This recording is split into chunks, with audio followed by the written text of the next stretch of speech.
Okay, guys. Okay, all right. Welcome back to our platform here. Very quickly, I want to bring to your notice this particular news on the screen here, where they say that a Nigerian man who has resided in the United Kingdom for 38 years will be deported back to his country. And not just that, the man is also disabled.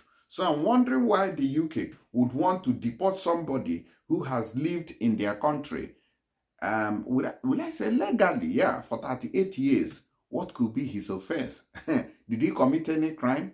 The way that the UK government is going about this deportation now is turning to something else. Now, let's take it up from this video here. No time to waste time. What? Our new legislation will deliver a system whereby a person who comes here illegally will have no right to stay and will be removed to their own country or a safe third country alternative.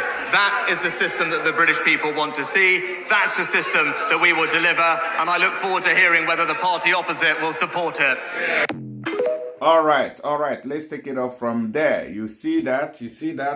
That's what they want to do. But at the same time, why would they want to deport this man? Let's go there. Now, they say that a disabled man, a disabled Nigerian man who has resided in the UK for 38 years is facing the prospect of being forcibly, not just, arranging it properly, forcefully. They want to forcefully deport him. Now, they say that he's facing a prospect of being forcefully removed from the country by the Home Office, the Guardian UK report.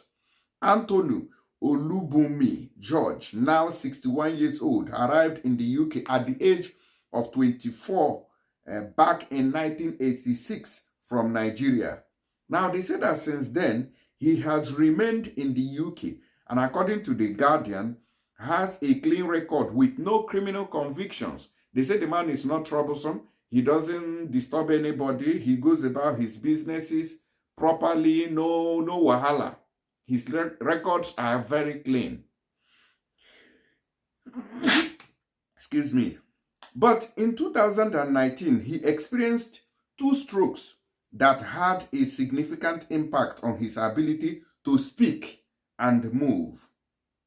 According to George, he no longer has any immediate relatives residing in Nigeria. Wow, wahala. Okay.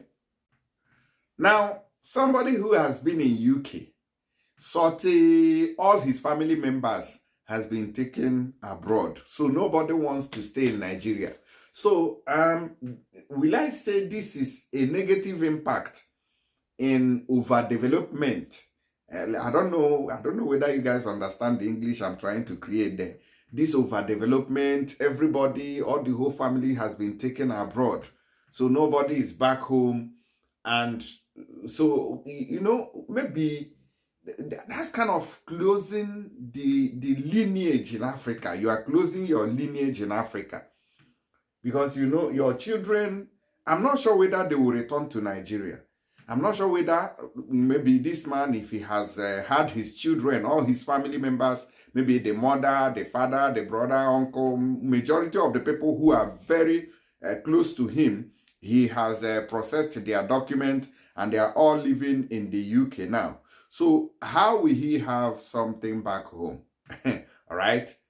So the family lineage has closed back in Nigeria and he's now living the entire life abroad. Let me know what you think about that. He won't have any lineage back home. And I'm not sure whether the children will start going back to Nigeria to, live their life there. No way.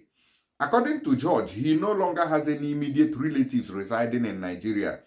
He is said to have faced numerous episodes of homelessness and admitted that he has lost track of the countless friends who have sheltered him over the years.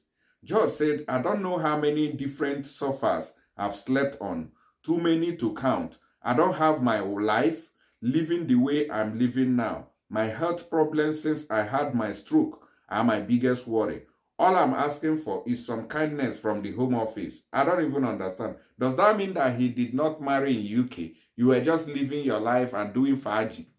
This one that he ended up living in squatters or somebody was accommodating him to sleep on the couch. I don't know.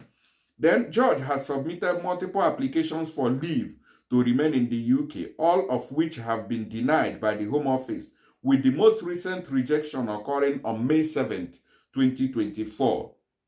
In 2015, in 2005, his previous solicitors, which is the lawyers, submitted a falsified entry stamp in his passport, which has since been reported to the police and the legal regulatory bodies. Now, what does that mean? That it means that even if you committed a crime 30 years ago, Oyibo people can still revive it and tell you that you committed this crime, even though you are no longer a criminal, you are no longer committing crimes, you have repented, you are one of the most honest pastors on this earth. They can use that against you. So that's why I tell you people, forget all this one that they do in Nigeria, and they tell you that, oh, Boko Haram can become an apostle, Boko Haram can become the president. No, it doesn't happen abroad. Oyibo people will keep your records forever, even when you are dead. In case you wake up, they will still remind you that you're a criminal, you committed offense. So that's how they live. They don't wipe your records, no way. Now, according to George, he was completely unaware of the passport stamp until several years later, as he revealed to The Guardian. According to his current lawyer, Nega Kandia of MTC Solicitors, George's difficulty can be attributed to his poor past legal representation. In their latest rejection, officials from the Home Office stated that the situation was not deemed to be an exceptional circumstance. Kandia has filed an appeal challenging the most recent denial. Kandia said, "My client has been living in limbo for 38 years with no family, has suffered 2 strokes and has no family left in Nigeria." So what happened? I don't understand.